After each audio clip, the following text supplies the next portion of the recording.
What's up, everybody? Welcome to tonight's episode of the Not Your Average Mark Wrestling Podcast.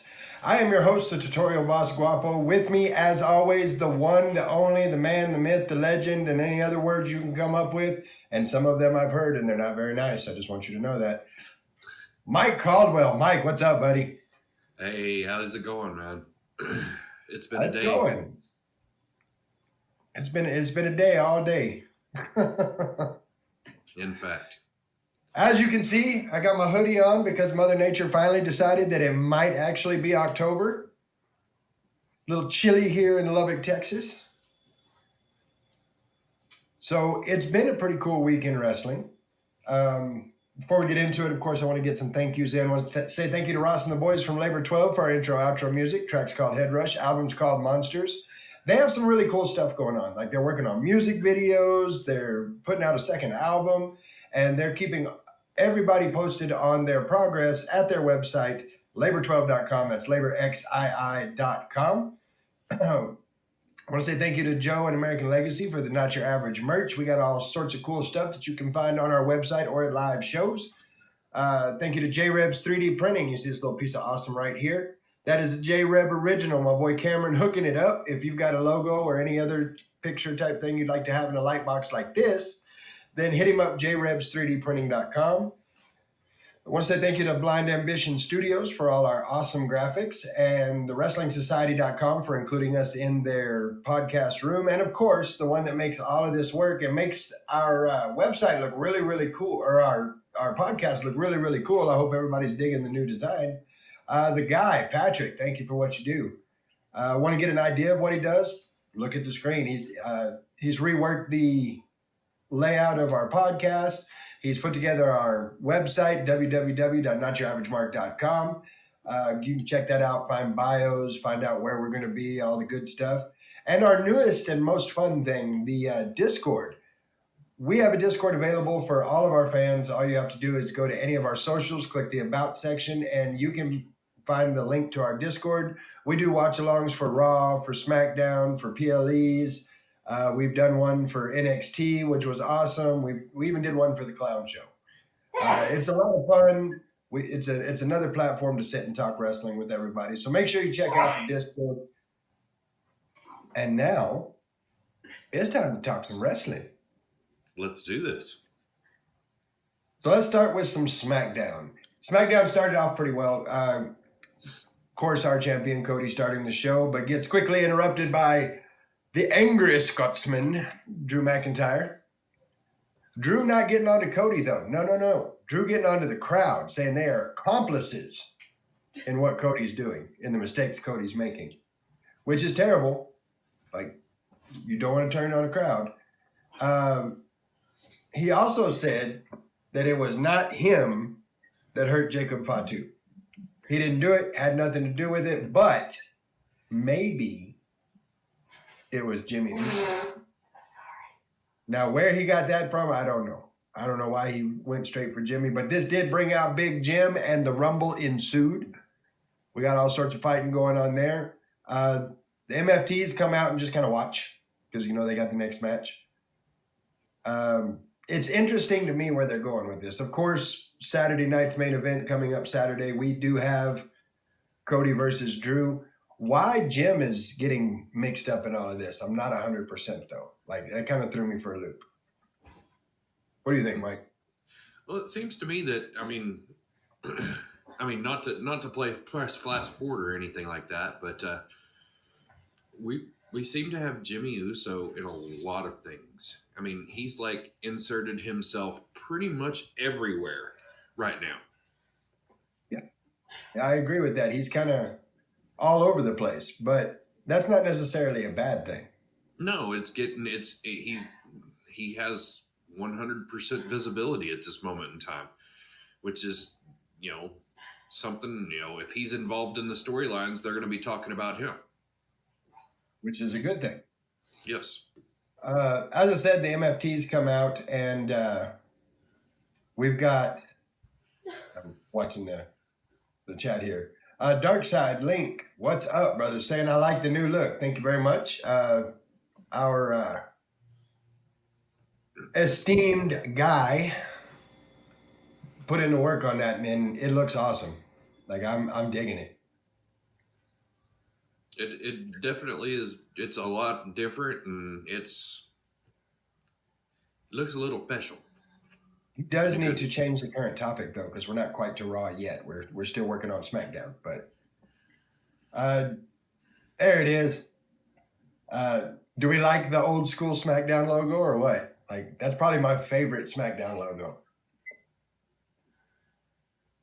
We got Jello in the chat saying Jim seems to want to get involved with everybody's business. And this is true. But again, 100% visibility, that's a good thing. I misclicked the button. Whoopsie. MFTs versus Rey Fenix and Shinsuke Nakamura. So glad to see Shinsuke Nakamura back on SmackDown. Like, I honestly thought he was going to be gone for a while doing the whole Japan thing. So I was really, really happy to see that he's back. I agree. I mean, he's an asset to the company, and him being back involved on television again is definitely a good thing. Him being with Rey Fenix, I don't know if the chemistry is really there completely, but I mean, it was a thing. I mean, it worked for the match. I think there needs to be some serious work if they're going to move forward as a tag team, but I don't really feel like they are. At the moment, I feel like Rey Fenix is partners to anybody whose name is not Penta. Yes. Agreed. Which, I mean, it works out. Like, he's had some really, really good matches. Aaron Marie in the chat. What's up, Aaron? Glad you could join us tonight. I don't know. This match worked well for what it was. You see the MFTs come out, you're expecting squash match, but it wasn't, which is great. Like, that's things are happening here. Hold on. I don't know what just happened there. My screen freaked out for a minute. My bad. You're expecting the MFTs come out and just like run roughshod, and they didn't. Like, they got a hell of a match out of Rey Fenix and Shinsuke Nakamura, and I think that may be my favorite part of this is they didn't do the squash match. Yeah, for sure. See, Darkside Link hooking it up, giving us double the views, one on Twitch, one on YouTube. He clicked all the things. There you Appreciate go. you, Darkside. That's how we do it around here. That's how we do things around here. In the end, of course, you had Solo Sikoa cause the interference, get interfered. Yeah. Let's try that again. English, take two.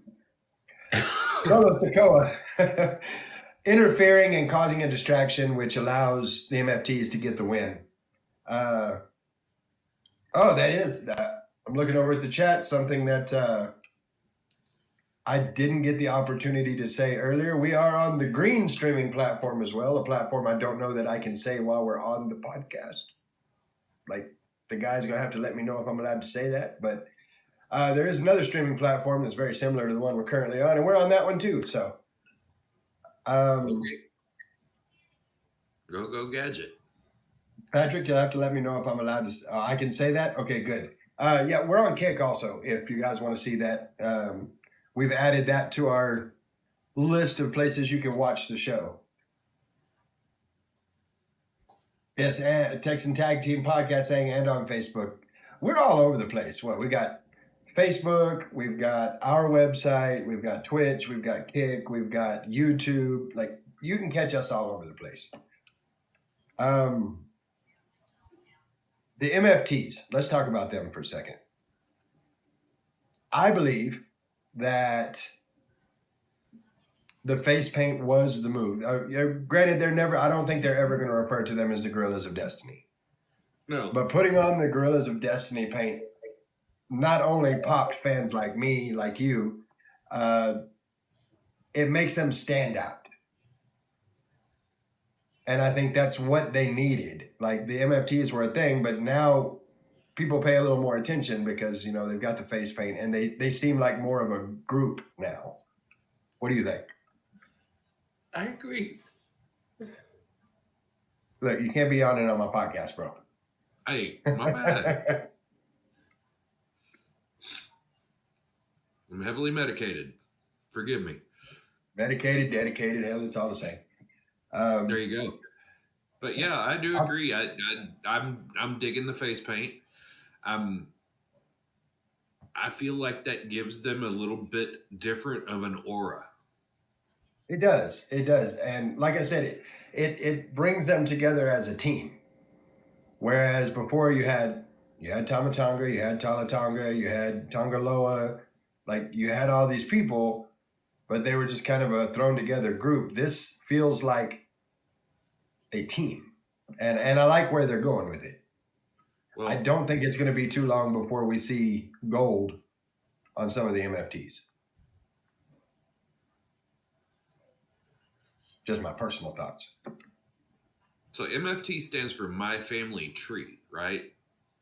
Mother Tongans. Okay. That makes all the difference because No, it does stand for My Family Tree.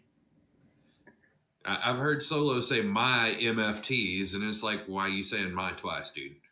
My Family Tree. See, it works better that way. My Mother Tongans. That's what it's going to be for me. Yep. There you go. Moving on to the next match, we've got Kiana James versus Tiffany Stratton, non-title match. I like what they're doing with Kiana James. Like, I think people forget that while she's really good in the managerial role she has right now with Julia, she can go. Like she always has been able to. Right.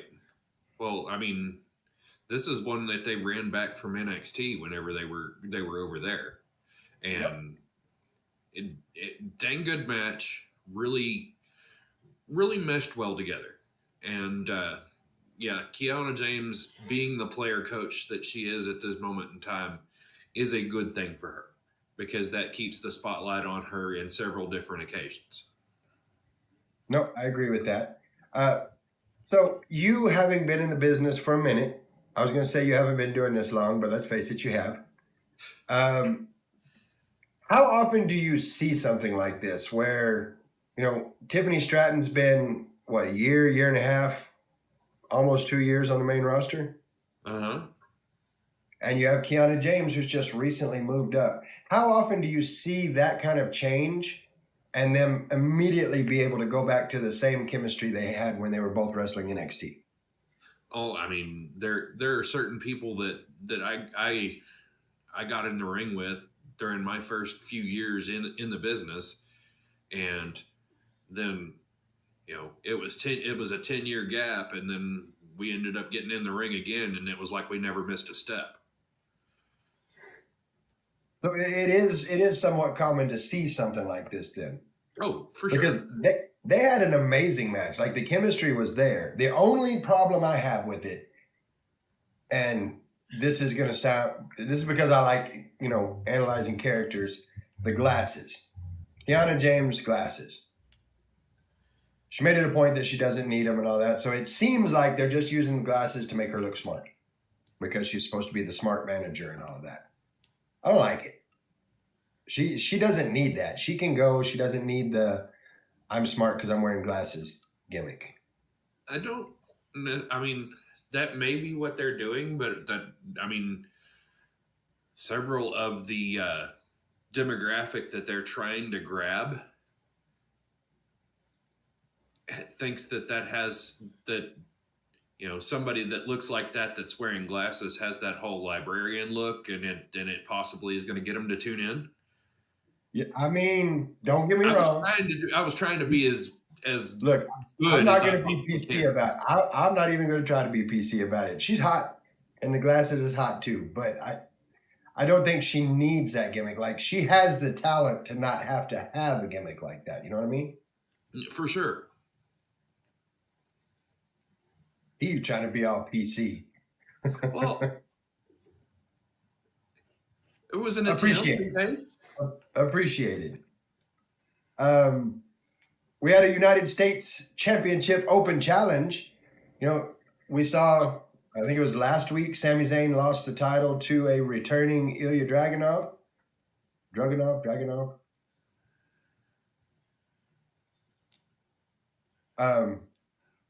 I'm happy to see that Ilya's keeping the open challenge going, even though Sammy's the one that got the okay to go ahead and do it from Cena. Ilya's going to keep it going, and I like that. I do too, but I want to back you up just a little bit because we missed a big story point from the Kiana James Tiffany Stratton deal, and that was the fact that we got our match for Saturday night's main event out of the situation whenever Jade came out, rescued Tiffany Stratton, and then turned on her. Which you had to see coming. I mean, those two have been like, we're friends. You knew that car was finna crash.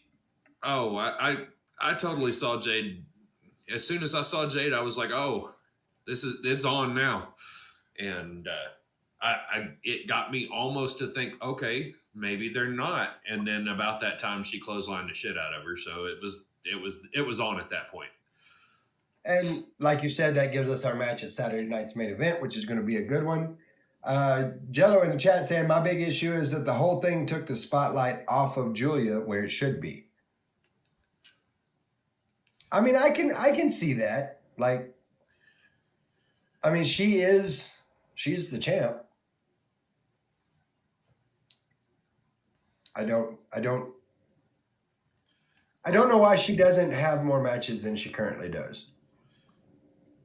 I'm not certain with that either. I know maybe they're trying to work in storytelling with this whole situation. I'd kind of like to go ahead and find out what their writer's drug of choice is and tell them to go ahead and use a little bit more of it so they can tell more of that story. But I like it. And share. The Not Your Average Mark Wrestling Podcast does not condone drug use of any kind. Without except sharing. for coffee. Coffee's good. Coffee is good. Coffee is always good. Like I said, United States Championship Open Challenge. Aleister Black coming out with his wife, Zelina Vega, answering the challenge. This was a really good match. Like, I didn't know, just given what you see from Ilya Dragunov, I didn't know if there was going to be chemistry there with Aleister Black, but I was impressed. Like, I thought it was really good. Very hard-hitting match. And yeah. I think they actually went like 16 minutes, something to that like nature. 15, 16, something like that. And Zelina Vega managed to get herself gone. Ref sent her to the back. I'm really digging the Zelina Vega, Aleister Black combination. My only problem with them having Aleister Black and Zelina Vega out, this is my wife, we're on television together, is they got rid of Karrion Kross and Scarlett just a little too soon. Can you imagine what we could have done with that? Well, they got rid of Karrion Kross and Scarlett so they could switch gears to go with Black and go with Aleister Black and his wife. And while I understand that, think about that for a second, though. You've got Aleister Black and Zelina Vega, and then you have Karrion Kross and Scarlett. Like, that's a match made all by itself. I agree with Jello.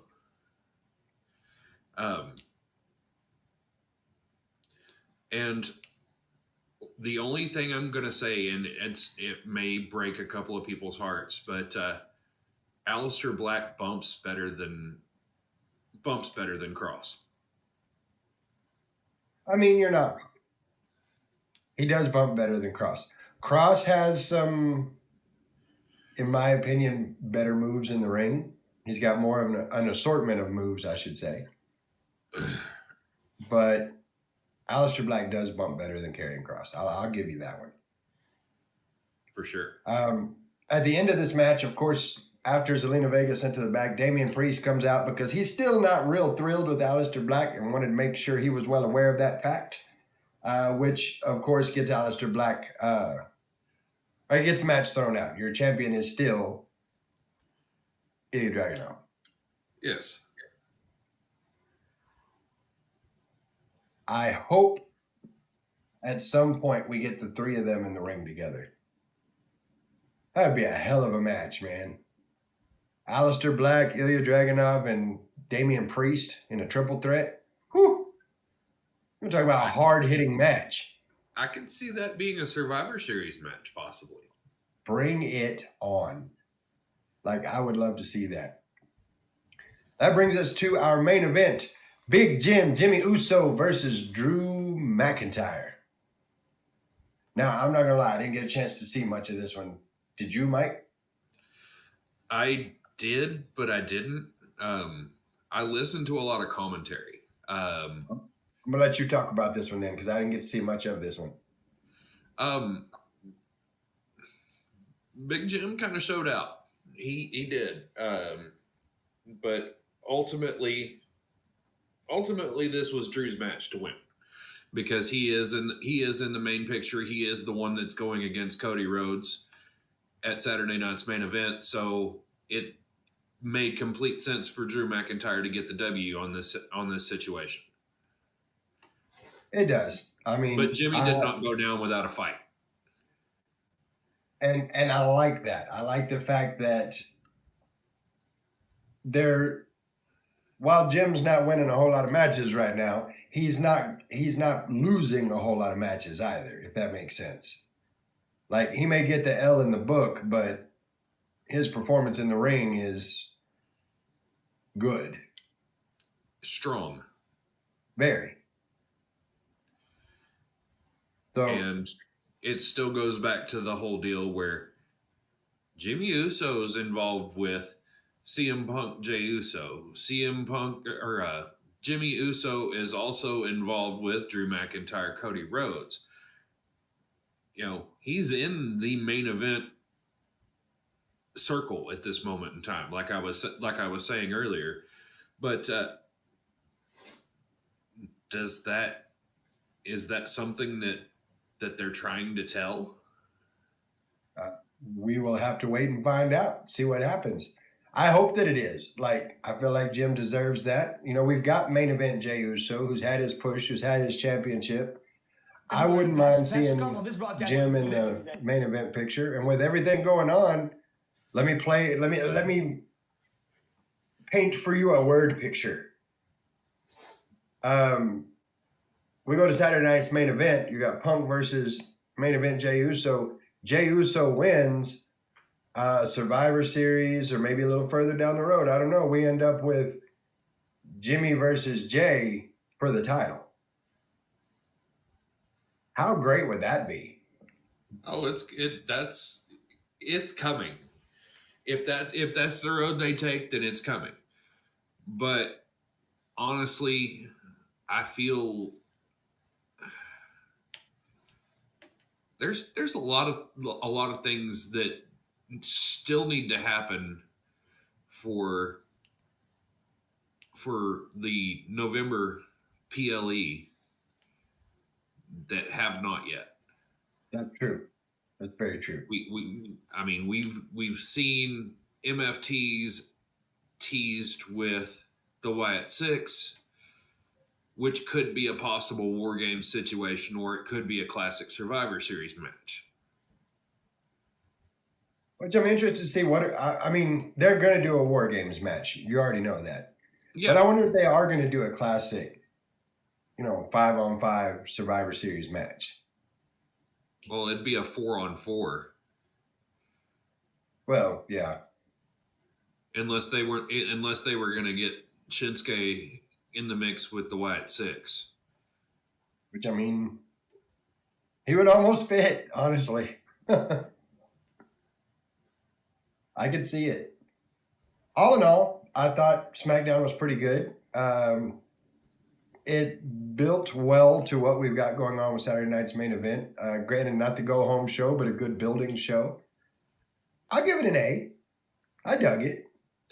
It was all right. I wouldn't put it in the material. I think it was more maintenance than anything else. There was some story points that moved things forward, but all in all, I'd possibly say B plus. A respectable B plus at that. That's going to take us into Raw. Before we do, want to remind everybody, once you get the opportunity, go to the socials, click all the things, click the likes, the subscribes, the bells, the whistles, the all the things. Just click all the things. It helps us out a whole lot. Sees what you like. Lets us see what you like, what you don't like. Lets us see who's watching our content and what we can do better. And it helps our algorithm. So if you haven't already done it, go click all the things. As far as the podcast goes here on Twitch, you'll see there on the screen we have a goal of 200 followers. We're almost there, 176 out of 200. We have a goal of 15 subscribers. We're at 6. If you would like to subscribe to the podcast, I'm going to give you a little life hint, or life hack, as it were.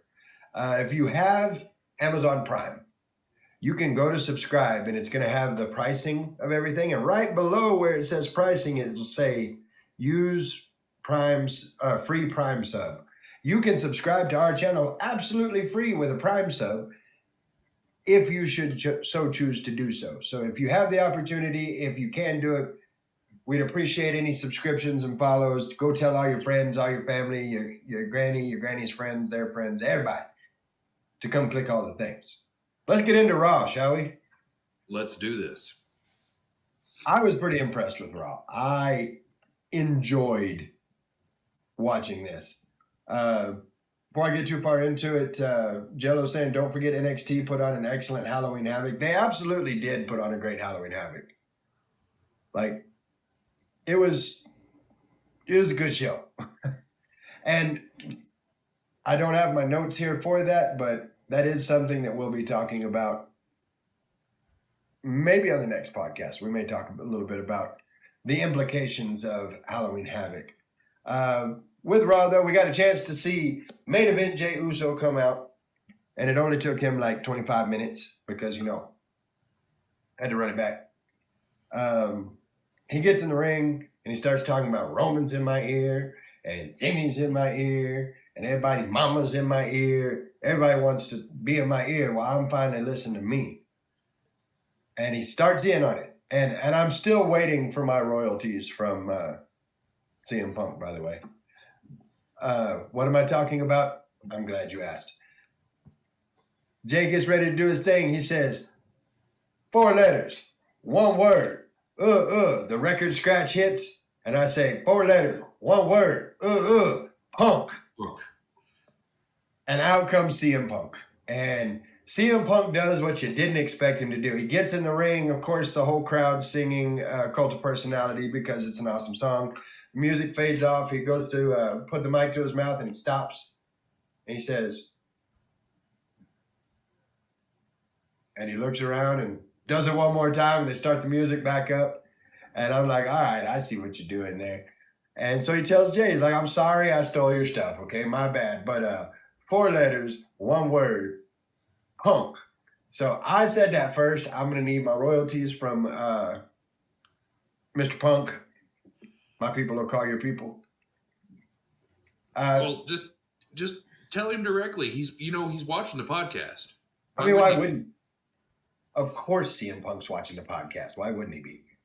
I like where they went with this. Like, I may hurt some feelings with this. I don't know, but I'm a fan. Everybody knows I'm a fan of main event Jey Uso, and I'm a fan of CM Punk. But it really seemed to me that CM Punk was carrying this face-to-face promo. Like, he was setting everything up for Jay to have a great promo and things to say. And, he's like, I see the drive in you, and I know I can see that you're hungry like I'm hungry, and you're finally listening to yourself, and you can do this, and we're going to have this match, and blah, blah, blah, blah, blah. And the only response we got from Jay was, you know what? Screw you, Punk. Like, I feel like Punk carried this segment. Yes, yes, Punk did, and that's the professional Punk is. That's Punk. Punk gave him things to work with, and which is something whenever you get deeper into the business and you are the best talker in the world, like you are, like CM Punk is. That's one of the things that you do for the other talent is you help them out whenever they need help. Very true. And you'll get no argument from me that CM Punk is the best on the mic. Like, he's from day one, he's been a stick man. No Yes. question about that. I just wish Jay would have jumped on some of the things he was throwing down for him. Oh, for sure. It was, all in all, it was a good opening segment. Like, I liked it. Next, though, we got Mr. Cero Miedo himself, Penta, going up against Rusev, very angry Bulgarian man. Number one contendership on the line for Dom's IC title. I like the chemistry between Rusev and Penta. Like, they do very well in the ring. Oh, for sure. And Like, I mean, those two had it out with each other over at that other place too, and good chemistry there as well. no, agreed. They did have good chemistry there as well. Nothing like what they have now because we don't talk good things about the other place. But no, it's set aside the good chemistry they have.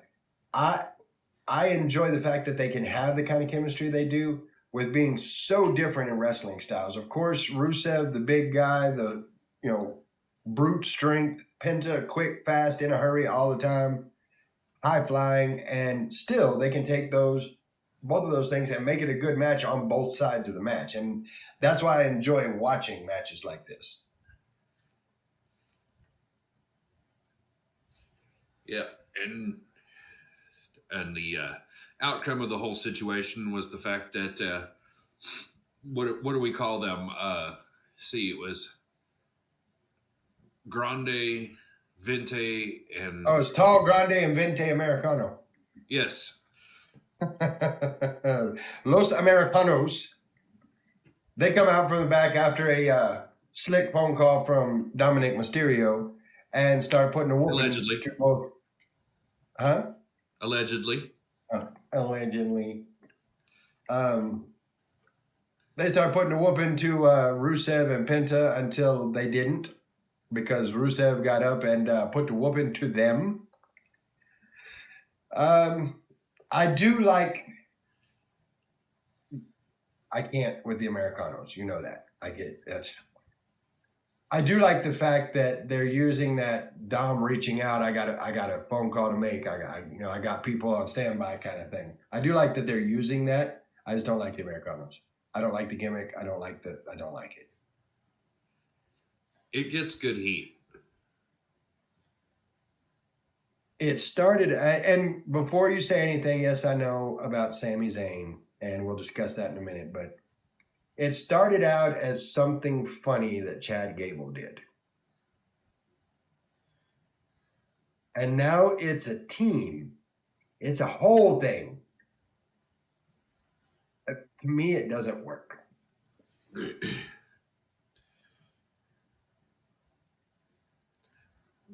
Now, granted, I do think that having 3 is rather excessive. I only needed 3 for one reason, and I got that a couple of weeks ago when they did the whole Spider-Man thing. That's all I needed. Yeah. They can go away now.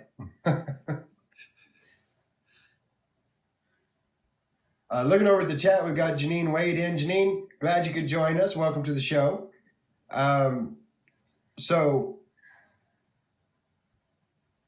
we kind of saw where this was going with the number one contenders match. Of course, the match gets thrown out because Los Americanos interfere. A little later in the show, we find out something about that.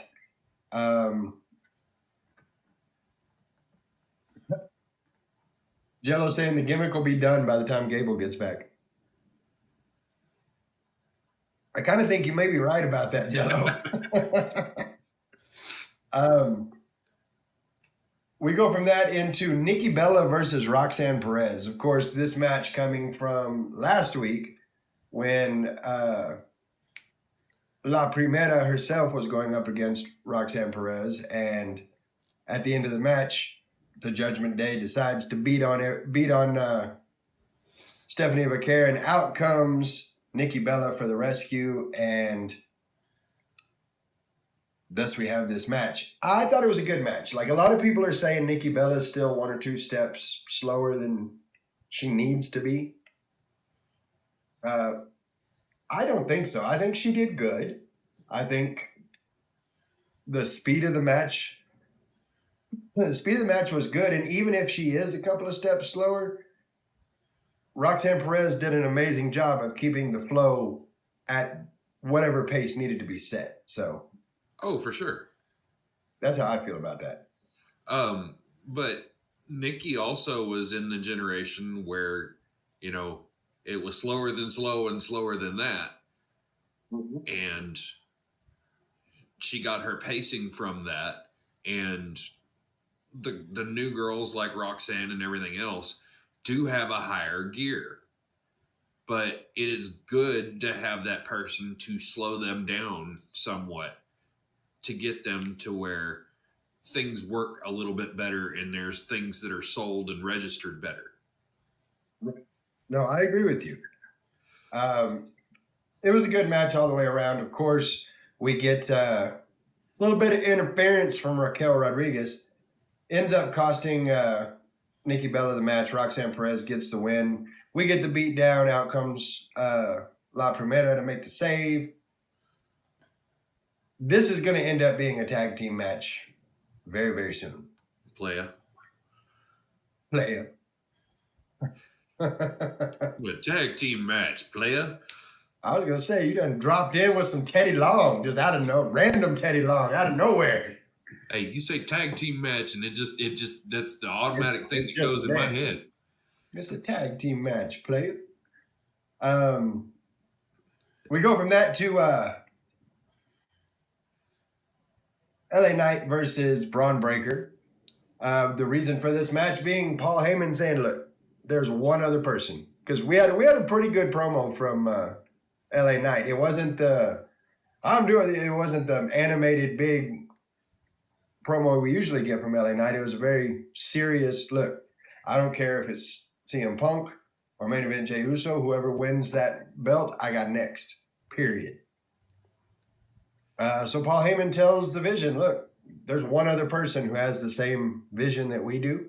And if you take that person out, then it doesn't matter who wins the belt. You've got him. And that set up this match between LA Knight and Braun Breaker. A good match at that. Like there were 2 or 3 times I thought LA Knight had this.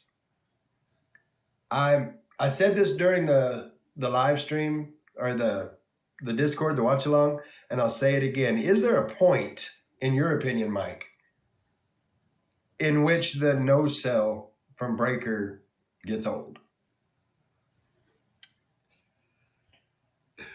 Yes and no.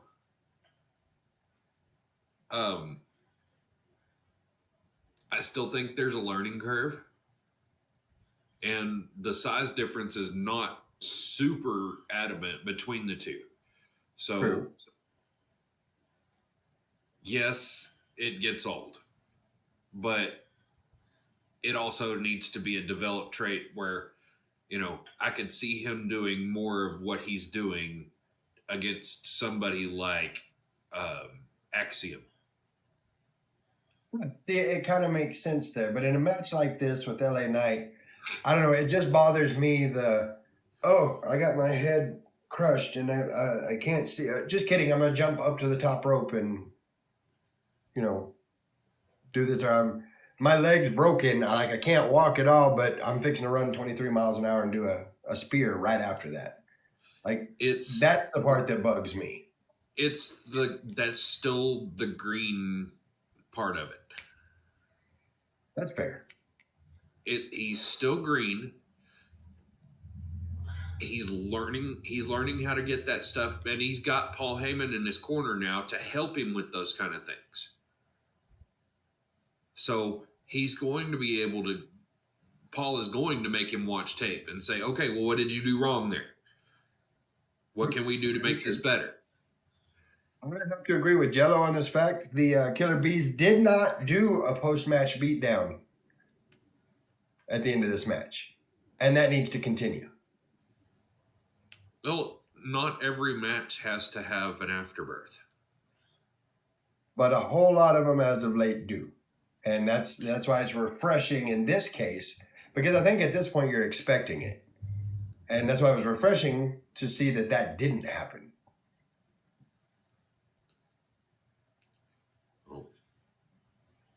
We have our next match.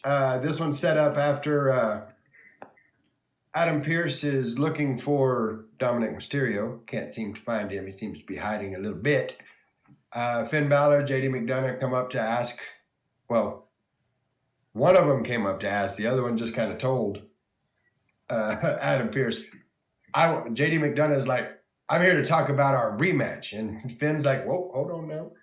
We just wanted to come and ask about the possibility of getting our tag team title rematch, and if we can do that.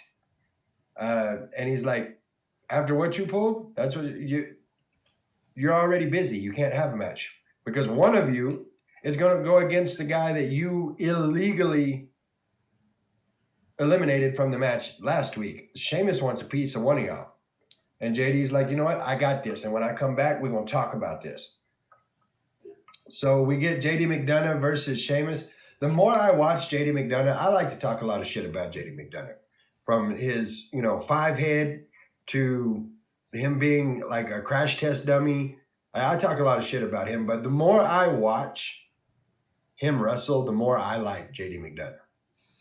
He of course, very good talent. He is, I agree. And a lot of that talent instilled in him from his partner, Finn Balor. If I remember correctly, he trained under Finn Balor. Yes. Yes, he did. You can tell it. And you can tell it in the way he moves, the things he does. There's some very Finn-like stuff going on there. And he just, even against big guy like Sheamus, like he's there. Yeah, well, that gets me going into a PSA because the Irish on Irish violence needs to stop. Yes. Why? Why the Irish on Irish violence? Can't we all just get along? Exactly. Ultimately, JD McDonough did get the victory on this deal. He did. Looking over at the chat, Janine Wade says, but even I know you have to sell it to make it believable. Talking about what we were saying with Braun Breaker. Jello saying, no one bounces better than JD. That is not wrong. His ability to sell a big move. Look, one of the videos that's being shown all over the place comes from the other place. And it's Jon Moxley pressing Darby Allin and throwing him from the ring onto the announce table. And the big bounce and the flop and JD McDonough could do that. Make it look just as good and not get hurt. And not look like he's about to kill himself. And that's one thing I do like about JD McDonough. And he actually weighs closer to the 200-pound mark than the other. Yeah, this is fair. This is very fair. That's going to bring us to our main event for Raw Women's Tag Team Championship. Alexa Bliss and Charlotte Flair going up against Bayley and Lyra Valkyria. I am all here for that match. It was intense. I was excited. You was excited. My grandson was in here. He was excited. The whole thing was good. I do like that they're continuing to push Bayley and Lyra. Like, I think this is good. one of the things I did enjoy most about this match was the fact that there for just a second, I thought that Bailey and Lyra were actually fixing to win those titles, and then you get a flying Alexa Bliss coming in for the save. Yes. Oh, that's true. That's true. Jello saying Alexa and Charlotte versus Bailey and Lyra was absolute fire. Even though Lyra got her hair caught in Alexa's gear, they hit it well. They did. They actually hit that very well. I could hear when that happened. I said something about it because there's a certain person. I'll leave that guy nameless. In the watch along, there was like, this is the perfect match. I need at some point a wardrobe malfunction of some sort, which of course we all laughed about. And then we had it, and then he got mad and said bad words because he missed it. And so it was kind of a funny thing. It happens. It does. Agreed. Like you can't be as physical and move around as much as you do without something happening. Like in this instance, Lyra getting her hair caught in the gear, like that, it's gonna happen. Yeah. The guy saying, "Yeah, but I'm not supposed to miss it." All in all, this was a great main event, a great way to end the show. Of course, Alexa Bliss, Charlotte Flair, still your women's tag team champions. And I don't think this is the last time we see these two teams going at each other. Yeah. We are also talking about a development that's going on where you have Asuka and Kairi Sane involved in this whole situation as well. Now, because they had the beat down after the fact to go off the air. They did. And so now we have all sorts of different scenarios that can play out of this. And that's one thing I do like that WWE does very well. While Bailey and Lyra, or Charlotte and Alexa, or Kairi and Asuka are solid teams, every one of them can go in a singles match. No problem. So I do like that. So what do you grade it? Raw was good. I enjoyed it. I'm gonna go right along with what I said with SmackDown. I'm gonna give it an A. I think it was a good setup for everything. It was a good mix of setup for Saturday night's main event and pushing storylines that aren't running through Saturday night's main event. Because of that good mixture, I'm going to give it an A. I'll agree with the A. All right. It is now time for everybody's favorite segment. It's time for Notes from the Clown Show.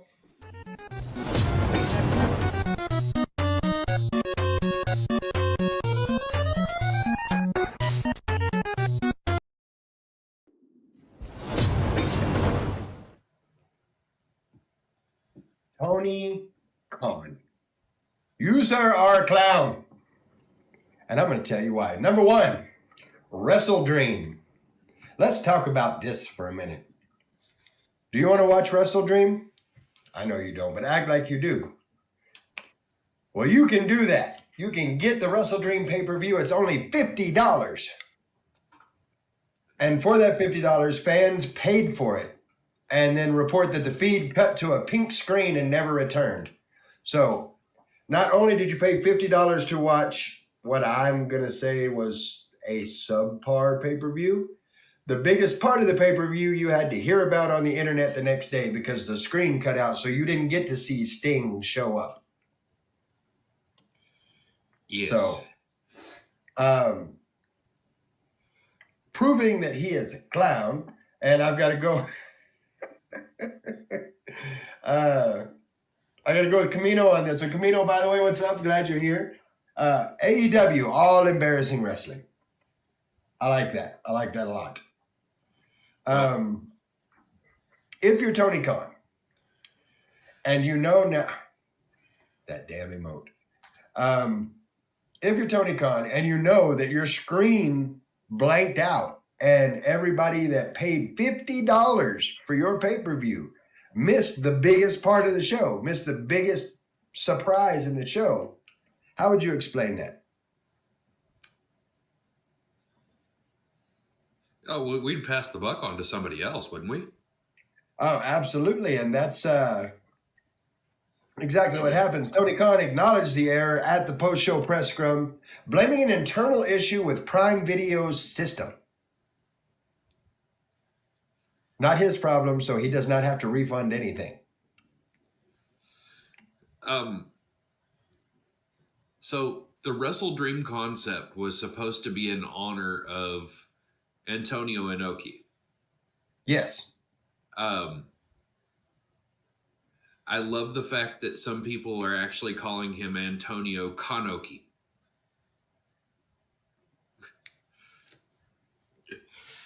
That's because not good at all.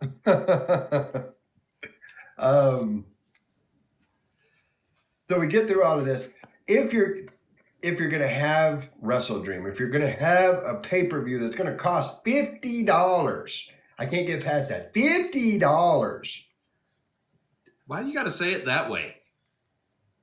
Because it's $50 for this, for the clown show. $50. If you're going to pay $50 and you're going to make it Wrestle Dream, that's going to be in memory of a wrestling legend, how do you start the show? Well, let me tell you how Tony Khan starts the show. Right in the middle of the match from the pre-show.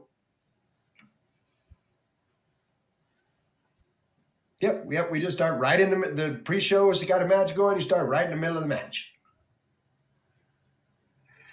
I can't even start to talk about how frustrating that is. You've got all you're $50 and you're trying to honor somebody, and you're just gonna be like, it's like they had somebody there with a button said, okay, start. And they're in the middle of a pre-show match. Mikey, you're a promoter. Explain. Okay, this is what he was trying to do. He was trying to get the people that were on the free pre-show gimmick that was on TNT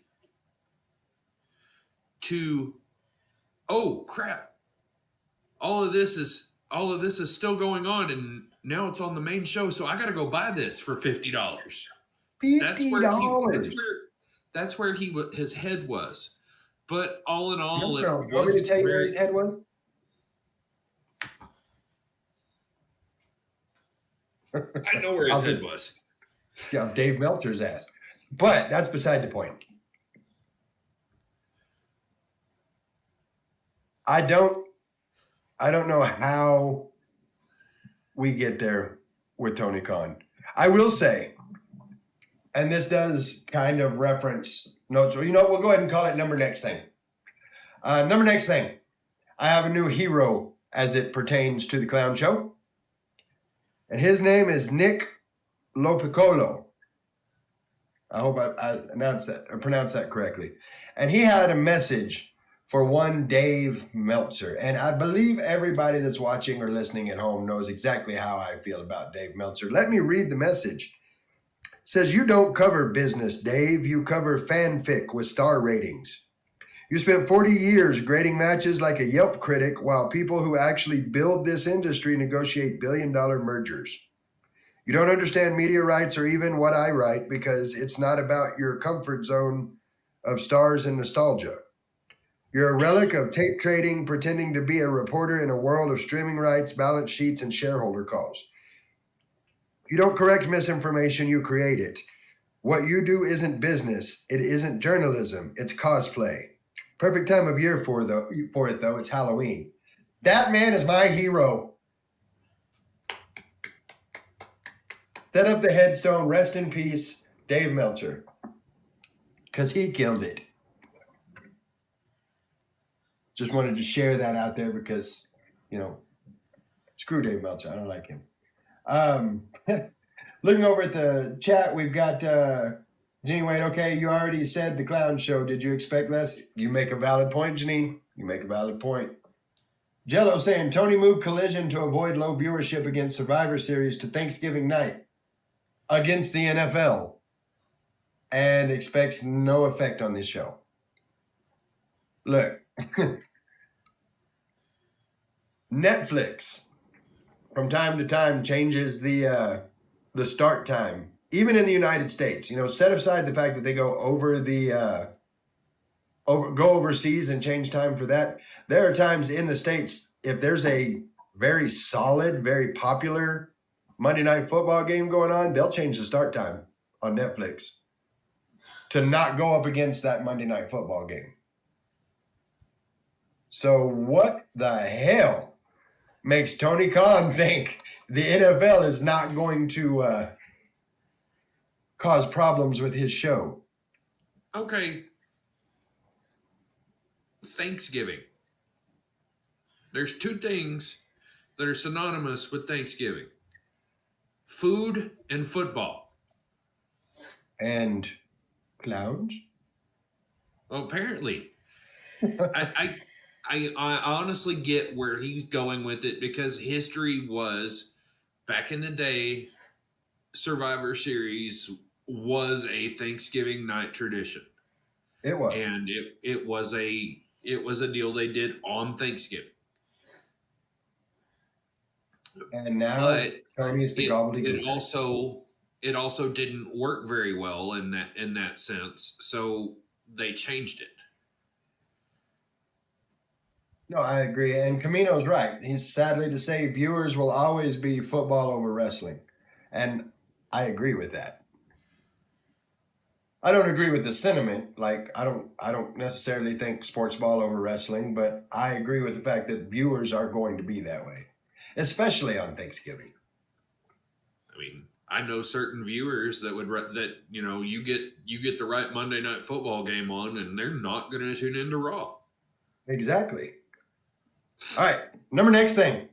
I'm going to need you to protect me, Mike.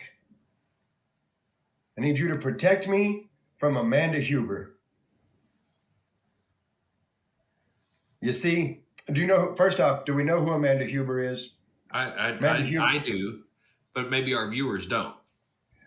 For those of you that aren't aware of who Amanda Huber is the wife of I'm trying to remember what his wrestling name was. Brody Lee. Thank you. I was going to say, I had his real name, his shoot name.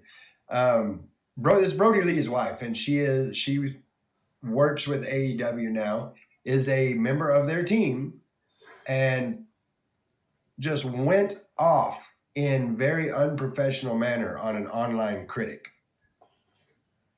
So don't let the mean lady hurt me, Mike.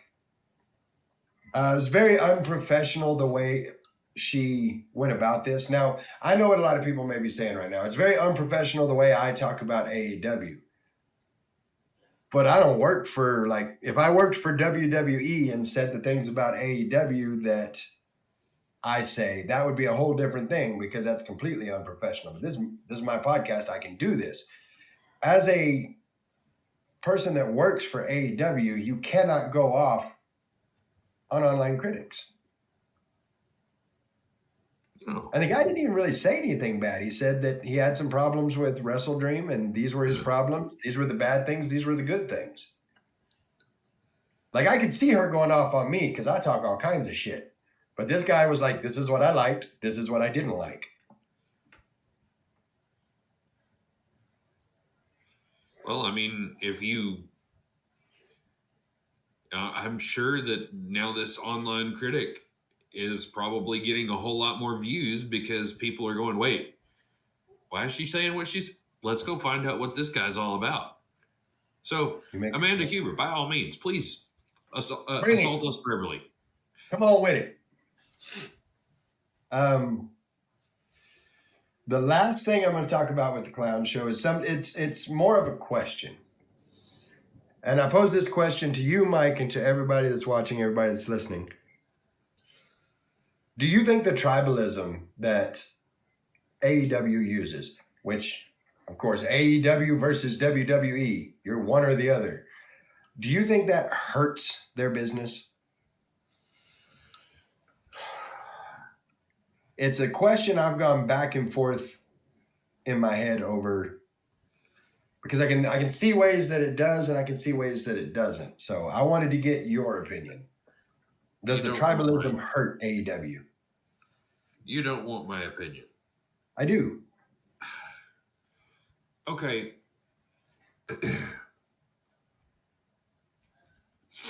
We want everybody to get the wrestling bug. Yes. Everybody should have the wrestling bug, because that means that it creates a trickle down. You know, people get excited for WWE, people get excited for AEW, people get excited for TNA, people get excited for this, and then it starts bringing it down all the way over here to their independent levels. Now, if we were to all work together as a cohesive unit, saying, okay, we have different types of wrestling. We have to, and we can definitely say that, this is your type A and this is your type B. And, there's something for everybody in wrestling. And whatever that happens to be, people may like that. And it's going to draw them to it. And it's going to help everybody. The rising tide floats all ships. Well, having this person against this, or this company versus this company, and this it's bullshit. I agree, and I'm kind of glad you put it that way. Like, it worked for a little while. It worked. We're the anti WWE. All these people from WWE are coming over here because, we're the anti-WWE. There's another company that did that you might remember that's no longer around, called WCW. I feel like doing that, like having you're either our fan or you're their fan, doesn't do anything but hurt you. Jello's saying in the chat, AEW and their core fans do not want casual fans. And that will be their downfall. For sure. That's Absolutely. the way I feel about it. And it is for these reasons that I can say with honesty and no worries at all, Tony Khan, you're a clown. And that was Notes from the Clown Show. Let's talk about some Wrestling Talk Wednesday. I posed a question. It came out earlier this morning. I've got a few answers. If you didn't get the chance to answer in the socials, I definitely want to hear from you in the chat. Music has always been a really big part of wrestling, especially for me. I'm a music guy. So my question to everybody was, what music is it from that first note, as soon as it hits, that gets you pumped, gets you hyped? It's fixing to be a good match. Got a few answers out of this. I'm going to do some of our online answers, and then we'll get into me and you, Mike. Okay. Houston from the Texan Tag Team podcast says kind of a double one. Those, first few guitar notes of DX, the DX theme, which I agree. Are you ready? Boom, boom. Like, I've always loved that. And Sherry's scream at the beginning of Shawn Michaels' music. Yes. I can agree with that. And Houston saying, because as soon as you hear that, whether it's promo work or in-ring work, it's going to be good. So I agree with both of those. you got Janine. You've got the same one that Mike does. The record scratch, signaling the beginning of Cult of Personality for CM Punk. Mike also agreeing with that one. Trumpets, a few snares, never seen 17. How did I know, Camino, that you were going to bring up John Cena? But you're not wrong. You're not wrong. John Cena's music definitely good as well. We've got the guy, classic glass break. As soon as the glass shatters, you know Stone Cold's coming out. There's finna be a whole 50-gallon drum of whoop ass finna happen. So that's definitely a good one as well. Mama Guapo chiming in as well, saying Jey Uso's music as soon as it hits. Ooh, Gets the yeet going, the whole nine. For me personally, it's Death from Above. The old school Hardy Boys theme, the because you knew it was fixing to be good. So that was it for me. Let's see. Jello saying the music has never been big for me, but Joan Jett doing Bad Reputation at WrestleMania was fire. Oh, absolutely it was. I think that's a really good one. Camino saying hearing wrestling has more than one royal family, signaling the entrance of one Cody Rhodes. I agree with that one as well. A few others I've got written down here. The Dudleys. As soon as you heard the, like you knew, you already knew. You think you know? Steve Wade saying Edge's song is in my head all day, every day. Oh yeah. You think you know me? I wasn't even that one. I'm at work talking about on this day. You know, I hear that song all the time. But the "You Think You Know Me" thing was cool. Like people pop for that. You did it for I don't know what you would call that music, but the music that came out right before you hear "No Chance," that's what you got. Like as soon as that hit, you knew. Like I'm not saying anything about the person it was for. Like Vince McMahon's a piece of shit human. We all know that. But that music, when it hit back in the Attitude Era, you knew things are about to get fun. Mike, do you have any you'd like to add? Honestly, you got the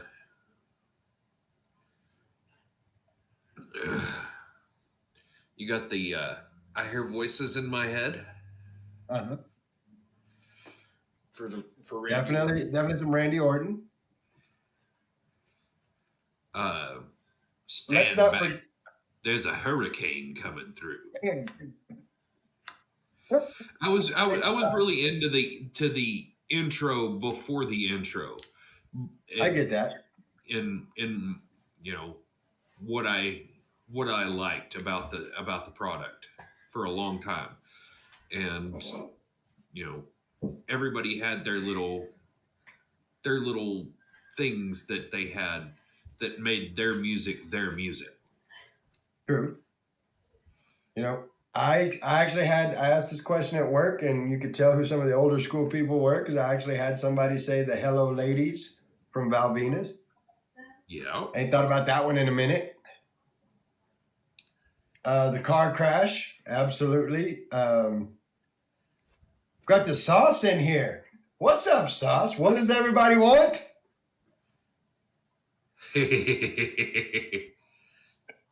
I agree with you, Sauce. That absolutely. What is everybody? Al Snow and Head. That was like, that's the first time you really saw the crowd get into one of the things. And of course, one of my other personal favorites. Oh, you didn't know?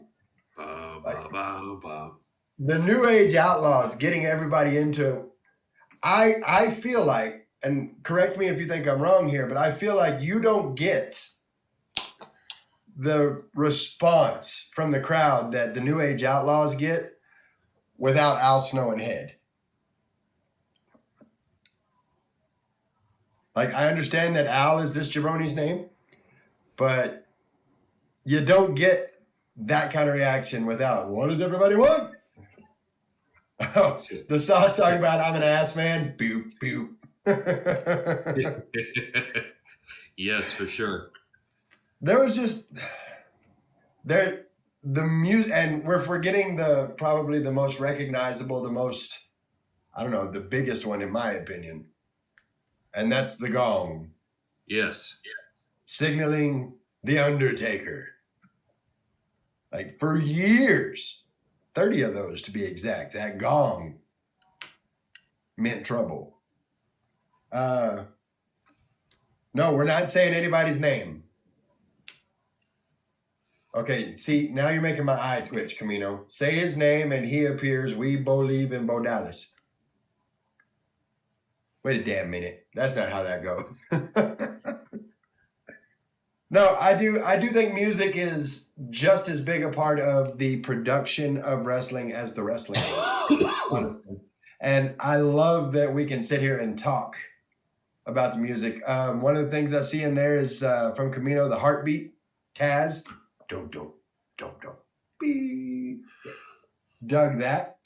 The car crash for Mick Foley. Just a question. Is there anybody else who, thanks to Edge and Christian, anytime they hear that particular Mick Foley music, you know the one I'm talking about, dun, dun, dun, dun, dun, dun, dun, dun. All I ever hear, Mick Foley is the commissioner, likes to wear red flannel checkered shirts. Like, that's all I hear. Oh my God. And I blame Edge and Christian for that. Some of the bitches. Oh God. I hadn't thought about that in years. No, but it's those moments that you can tie to the music. And that's why I asked this question. I appreciate everybody for giving input on that. I don't know. I'm a music guy, so I really enjoyed the opportunity to talk about that. What's the sauce saying here? Even the wrestling shows, Raw with Across the Nation. Okay, like I've got a poster right now hanging on my wall from going to see Union Underground back in March. Thank you to my kids for the birthday present and getting to hear that live. And it was awesome. Like getting to hear, like, I mean, I've got to agree with the sauce. Across the Nation, like that pumps you up. They're still making videos today. If you go look on TikTok, imagine NFL starting like this, and it's Across the Nation with different clips put in, or imagine Raw starting like this again, and it's today's wrestlers in a video backed by Across the Nation. So I 100% agree with that. The old school WCW Nitro theme, yeah, I've got to go with that too. It was good. A Storm is Coming, Jade Cargill. As long as you don't have to hear it's heavy time. It's heavy time. We're down to about 11 minutes left. Let's get into some Saturday night main event predictions. Right. We're going to go through it quick. I want to hear what everybody has to say. I knew he was going to do that too. I knew it. Look at the chat. This guy. We're going to go through it quick, but I want to hear what everybody's got to say about it. Cody versus Drew. Mike, who you got? I've got Cody. See, I don't. I think we're finally going to see Drew get his this time. I think Drew's going to become champ. I mean, more power to him if he does, but I don't feel it's the situation is where it needs to be before that happens. I don't know. I feel like this puts the situation where it needs to be. We'll have to see how that one goes. Camino saying Cody as well. I don't know. I feel like I've got Drew McIntyre on this one. I think Drew's going to take this one. Which takes us to our next championship match. CM Punk versus main event Jey Uso. Who you got? I got Punk. I too have Punk. I think Punk gets the belt. I think it works out well.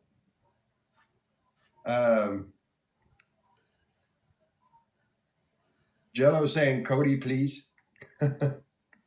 On Cody versus Drew. Camino saying CM Punk, and Janine Wade saying I agree with Mike. I don't know. I think it just fits the story best for Punk to take the belt. What I want to eventually get to is Jimmy versus Jay for the belt. But what I'd like to see is Punk win the belt, and I'd like to see Jimmy take it off of Punk and Jay come after Jimmy, and we get the whole thing there. The Sauce saying CM Punk, the Uso project did not go over very well. I can understand that. Camino saying, where do you go with Drew afterwards if he wins the belt? You go back to a rematch with Cody. You go, I'm trying to remember who's on SmackDown. The MFTs are going to become a part of that for sure. Like there's all sorts of directions you can go with Drew. Like where do you go with Cody if Cody retains? Well, if Cody retains, then you have some heels that, I mean, you've got Solo, you've got Aleister Black, you've got, I mean, shit, we could ramp up Sammy. Well, I mean, while I agree with that, Sammy versus Drew McIntyre, Aleister Black versus Drew McIntyre, like these are all matches that could go either way, like Cody or Drew, in my opinion. Camino says Cody versus Hendry. Cody versus Orton. We're gonna get that eventually. We're gonna get to Cody versus Orton. And what's up, son? Glad you made it to the chat. Little Guapo in the chat. He's not a ghost. I told y'all he was real. There were some people that didn't believe, but I told y'all he was real. We are going to get to that at some point. Cody versus Orton is going to be a thing. Without question. I don't know if it's time for that yet. So what do we have on Tiffany Stratton versus Jade Cargill?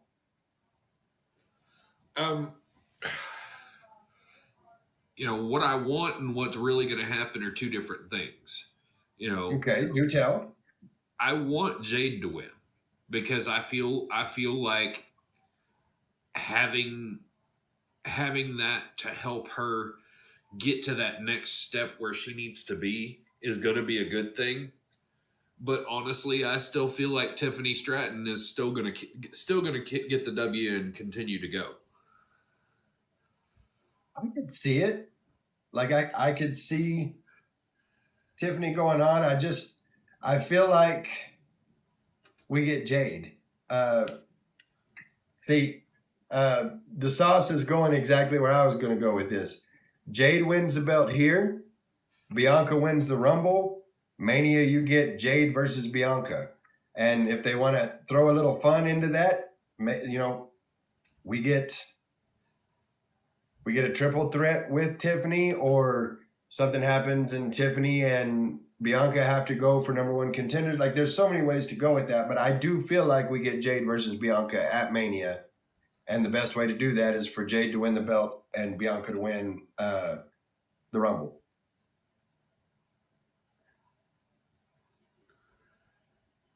So I personally think Jade's got this one. Janine Wade, so over Tiffy time. Yes, Lord. Well, she said taffy time. Oh yeah, taffy time. My bad. All right, last one. Dominic Mysterio versus Rusev versus Penta IC title. What we got? Honestly, I feel like this is one of those things where we're actually sitting back trying to figure out how's Dom going to get through this one. I don't disagree with that. I feel like we're going to see Tall Grande and Venti Americano show up.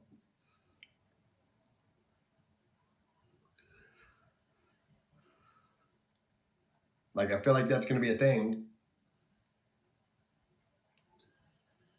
Little Guapo saying Tiffany has been great, just such a poorly booked run. I mean, I feel that. Honestly, we still need to have a draft, and we need to do it differently than every other draft has gone before, where you're not worried about who's on Raw and who's on SmackDown. We try to bring up some of the guys from NXT and see what we can do about building our rosters. Agreed. It says Dirty Dom face turn with Daddy return Ray wins the title. What? I think we will get there with Dom and Ray. Like, it's going to come full circle at some point. I don't think it happens yet.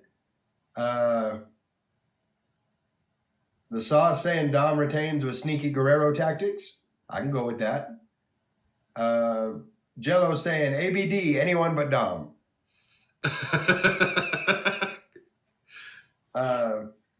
Little Guapo is still talking about Tiffany Stratton saying same three opponents whole run, and you're not wrong. It kind of has been that. It's been the same three opponents for Tiffy the whole time.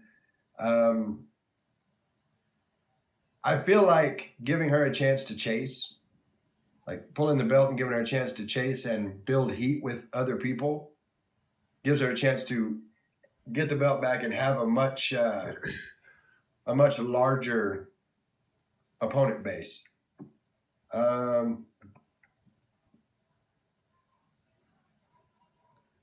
Guapo, just curious, the way you plug them, you should ask Starbucks for sponsorship. You know what? I should. You're absolutely right. Starbucks should give me a sponsor. Starbucks! I can't say that too loud. My wife's going to come in here. She's going to want some Starbucks. Then I might have to go get some. I'm just saying. Facebook is delayed. Things get a little delayed. Look, Guapo saying, Dom is my vote for Wrestler of the Year. And as much as I don't want to say this, I'm going to find it hard for it to be anybody else. What a year Dominic Mysterio has had. Oh, for sure. So I don't think we ever got your answer. Who do you think is going to win this one? I've got Dom. I've got Dom. Says Seven Brew is better. Jello saying Tiff never got a chance to chase. I agree with that. That's why I feel like if she loses the belt and gets to chase, then that's going to make it a little bigger. The Sauce saying, to be honest, if you take the title off Dom, now is where you build Penta. So Rusev takes the belt. Nice feud between Rusev versus Penta through at least Rumble. I mean, I can see that. That's not a bad setup. It is a good way. It's a good way to build Penta. It's a good way to build Rusev, and Dom is still 100% in the mix. I do think at some point, I don't think it's going to be Saturday, but I do think at some point Dom loses the belt and spends a little more time over in AAA doing things as he is, their mega champion. So I think we see a little less of Dom for a little while, but I don't think that happens now. Right. I still think there's more mileage to go on the Dom thing because he is just now getting to be his creative self. Yes. And the crowd's behind him. Never thought I'd hear myself say that one. But yeah, the crowd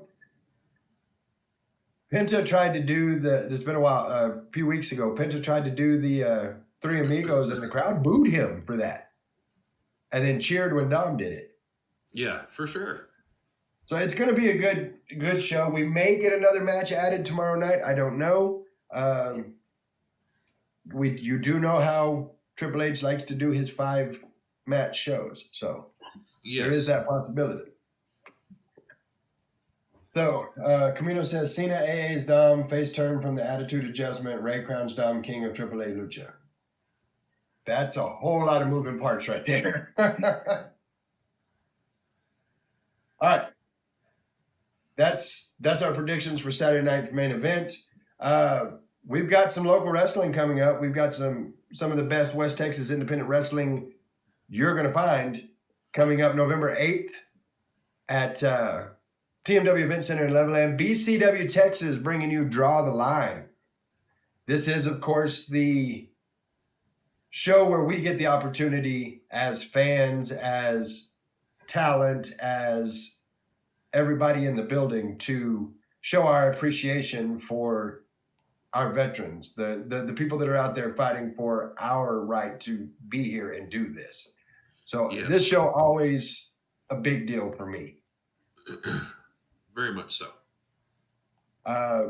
Following that, BCW Texas doing a twofer in November 15th in Plainview, Texas, doing, I believe it's called Break the Silence. Breaking the Silence, yes.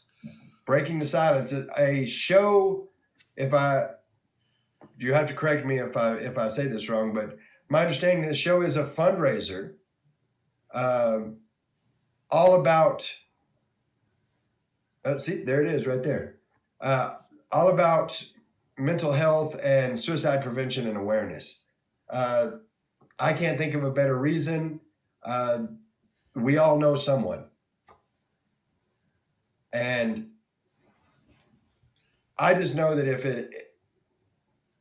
if this show, the Breaking the Silence, can help one person feel like it's going to be okay, then that show has paid for itself all over the place. Wow. Yeah. Holy hell. Thank you so very much. JREV gifting subscriptions. 1, 2, 3, 4, 5 subscriptions. JREV, brother, I love you so much. Thank you. That is awesome. That's wow. Y'all should message J-Reb, tell him thank you, and then go buy some of his 3D printing stuff. Yes, get you some JREB originals like this one right here. Of course, after that, November 22nd, Squared Circle Pro, Pieces for Quitters. Hey, Rick Elsey, that's for you, buddy. Just saying. We will be there. Yeah, hell yeah. I'm not only am I going to be there, I'm going to be in the middle of the ring with a microphone in my hand. You know why? Because I'm the ring announcer. That's what I do. Yeah. For those that got the opportunity to hear it, last Tuesday I was on the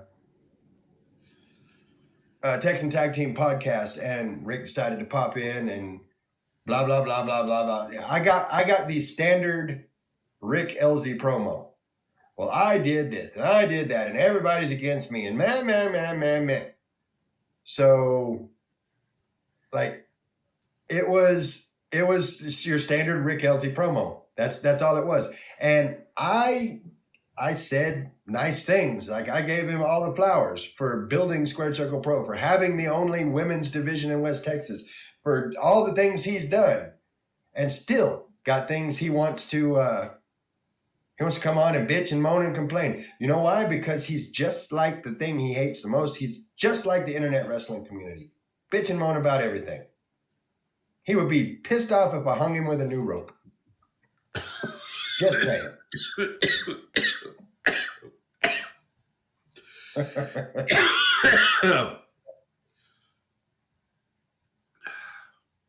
You all right there, buddy?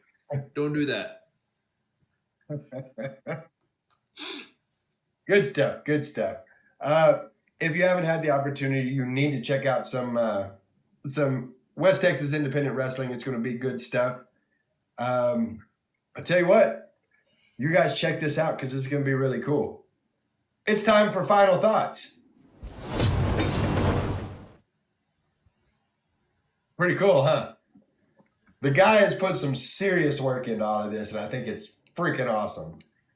Of course, Mike, we're going to hand it over to you, to everybody listening, everybody watching, to the wrestling world in general. The floor is open for you, my friend. Ultimately, I mean, we have our people that we're gonna have heat with, one way, shape, or form or another. Let's get past it. Be kind to one another. And that's one of the things that we can do to make this wrestling world better. And I'm going to end it there. I couldn't agree more. We are the wrestling community. We're not always going to agree with each other, but we all love the same thing. And I agree with being kind. Touching on the Breaking the Silence show, I want anybody that may be watching this, may be listening live or after the fact, listening at any point, to know I love you guys. And I know Mike loves you guys. And if there's ever a point where you feel like there's just nothing there, there's just no reason, tag me in. Call me, message me, call Mike, tag us in. We're here for you. There's always a reason, and if we can be a reason, we're happy to do that. So over and above that, of course, check out your local West Texas Independent Wrestling. Plenty of shows coming up to do that. If you're not in West Texas, I guarantee you there's wrestling within 50 miles of you, regardless of where you're at.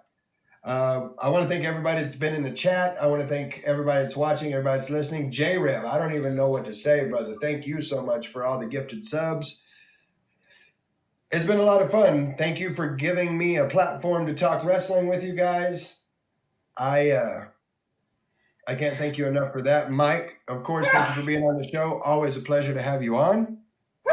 Absolutely. Anytime.